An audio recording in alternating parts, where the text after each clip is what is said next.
Vitamin yang akan saya bahas di video kali ini adalah vitamin yang wajib untuk Anda konsumsi, terutama para wanita. Mau tahu apa itu? Tonton setelah yang satu ini.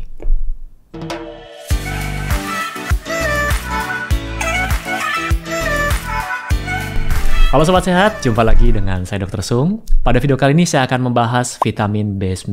Jadi melanjutkan dari vitamin B yang sebelumnya, ya B1, B2, B3, dan terakhir B6 kemarin. Dan kali ini adalah vitamin B9. Jadi vitamin B9 ini sangat erat kaitannya dengan kaum hawa, ya. Jadi ketika Anda ingin program hamil, mengunjungi dokter kandungan Anda atau bidan Anda, biasanya akan diberikan folic acid. Ya, beragam ya, mulai dari 400 mikrogram sampai 800 mikrogram. Jadi buat Anda yang pernah mengalami hal seperti ini atau sekarang sedang menjalaninya, mengkonsumsi vitamin B9, silakan komen di bawah. Oke, sekarang kita langsung saja masuk ke form of nutrientnya, jadi bentuk dari vitamin B9. Nah, vitamin B9 ini dikenal sebagai folasin, kemudian dikenal sebagai folic acid, kemudian juga ada yang menyebutnya dengan TGA atau teroyl glutamic acid, ya. Jadi nanti apa itu akan kita bahas di belakang. Kemudian bentuk utama folat dalam intraseluler atau dalam jaringan tubuh kita, tubuh manusia, adalah PGA tadi. Kemudian dalam plasma, jadi beda ya antara jaringan dan plasma. Kalau plasma itu di dalam darah. Nah, yang di dalam darah atau di dalam plasma bentuknya adalah 5-MTHF. Kemudian kita masuk ke distribution and storage atau distribusi dan penyimpanannya. Nah, ketika kita mengkonsumsi makanan yang mengandung asam folat atau mengkonsumsi suplemen yang mengandung asam folat, setelah diserap oleh tubuh kita, kemudian folic acid ini akan masuk ke sirkulasi dan distribusikan ke berbagai jaringan. Nah, untuk penyimpanannya, 50% dari total yang kita konsumsi adalah di liver. Dan kemudian, sebagian besar juga bisa didaur ulang dan bisa diserap kembali. Nah, daur ulangnya terjadi di liver kita. Oke, kita lanjut ke penyerapan atau absorption-nya. Nah, untuk penyerapannya, vitamin B9 ini terjadi di usus halus atau jejunum kita bagian proksimal. Ya, oke.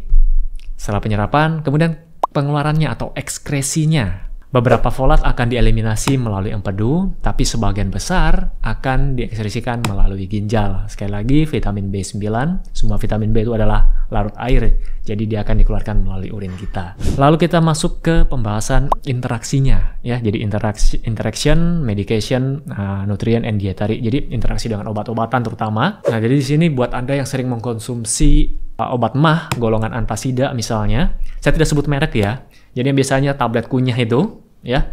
Nah, hati-hati, jadi ini bisa menghambat penyerapan vitamin B9. Sebenarnya bukan cuma vitamin B9 saja. Ketika Anda mengkonsumsi obat MAH, penyerapan makanan sebagian besar pun akan terganggu, ya. Karena beberapa nutrisi bisa diserap dengan baik ketika suasana lambung itu asam. Lalu proton pump inhibitor juga merupakan obat MAH. Jadi proton pump inhibitor, kemudian antikonvulsan atau antiepilepsi seperti phenytoin, kemudian valproat, kemudian carbamazepin, juga obat TB, TBC. Ini juga bisa menurunkan level asam folat di dalam plasma kita. Sebenarnya masih banyak ya interaksinya, cuman saya bahas yang umum-umum saja. Kemudian kita masuk ke fungsinya atau fungsi dari asam folat ini. Folate is considered a brain food, ya, jadi makanan buat otak kita. Lalu ini juga diperlukan untuk memproduksi energi dan memproduksi RBC atau red blood cell, sel darah merah. Dan selain sel darah merah juga, asam folat diperlukan untuk membentuk sel darah putih. So, untuk itu kenapa vitamin B9 juga dapat digunakan untuk meningkatkan imun kita, karena bisa memproduksi tentara di dalam tubuh kita, yaitu sel darah putih atau white blood cell. Lalu fungsi lainnya adalah sebagai koenzim untuk mensintesis DNA dan RNA. Jadi ini sangat penting untuk kesehatan sel division dan replikasi, ya. Jadi itulah sebabnya pada saat Anda ingin program kehamilan, terutama yang wanita, dibutuhkan asupan atau suplemen dari vitamin B9 ini. Kemudian ada fungsi penting lain dari asam folat yang mungkin Anda tidak pernah dengar atau asing mungkin buat Anda, yaitu asam folat ini bisa meregulasi homocysteine. Jadi homocysteine ini merupakan amino acid atau asam amino yang diproduksi oleh tubuh kita, dan sebenarnya dia merupakan racun buat tubuh kita. Nah, dengan gabungan vitamin B6, B9, dan B12, ini bisa mengubah homocysteine tadi yang merupakan racun menjadi bentuk lain yang disebut dengan methionine, dan ini menjadi tidak berdampak buruk bagi tubuh kita. Oke.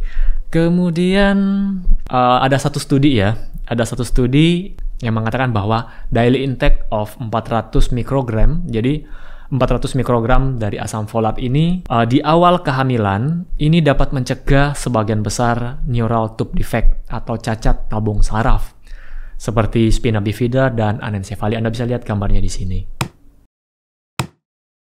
Dan ketika Anda mengkonsumsi vitamin B9, sebaiknya Anda mengkombinasikan dengan vitamin B12 dan vitamin B lainnya juga, dan vitamin C, ya. Jadi itu akan meningkatkan kerjanya lebih baik lagi. Sekarang kita masuk ke tanda-tanda kekurangan vitamin B9 atau defisiensi sign-nya. Nah, di sini ada makrositik anemia, kemudian ada peripheral neuropati atau neuropati perifer, itu gejala gangguan saraf yang berada di saraf-saraf tepi. Ya, misalnya di junjung jari, kemudian di kaki. Kemudian ada mental confusion, kemudian ada depression, insomnia, nausea itu mual.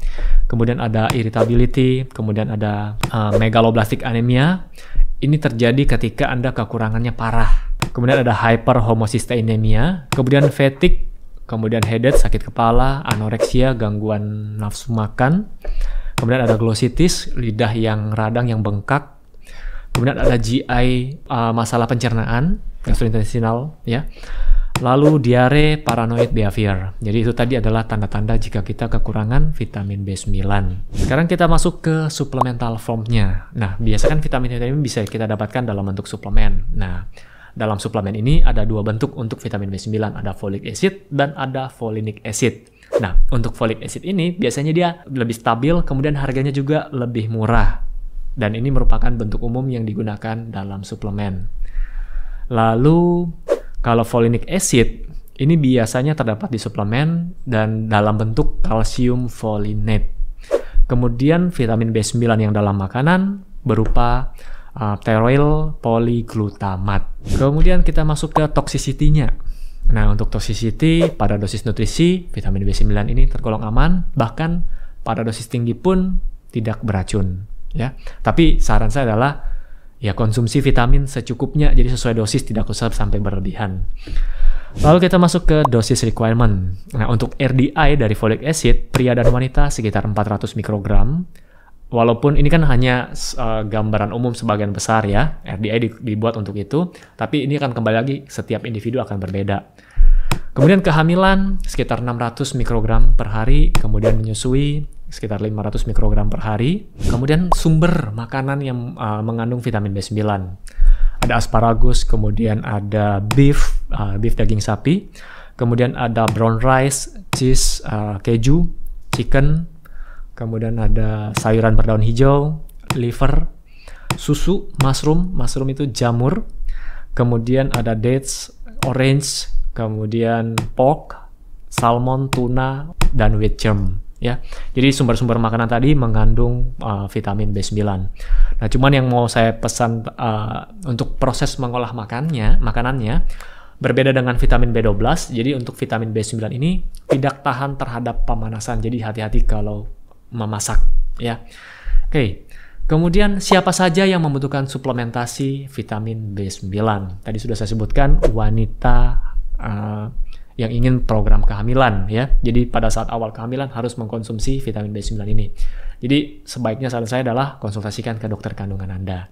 Kemudian orang-orang tua yang sudah lanjut usia wajib suplementasi vitamin B9 karena tingkat penyerapannya semakin berkurang seiring bertambahnya usia. Bukan cuma B9, vitamin B yang lain juga termasuk. Lalu pada orang-orang yang sudah mengalami defisiensi vitamin B9. Oke, mungkin itu semua yang bisa saya sharingkan buat Anda terkait vitamin B9, ya.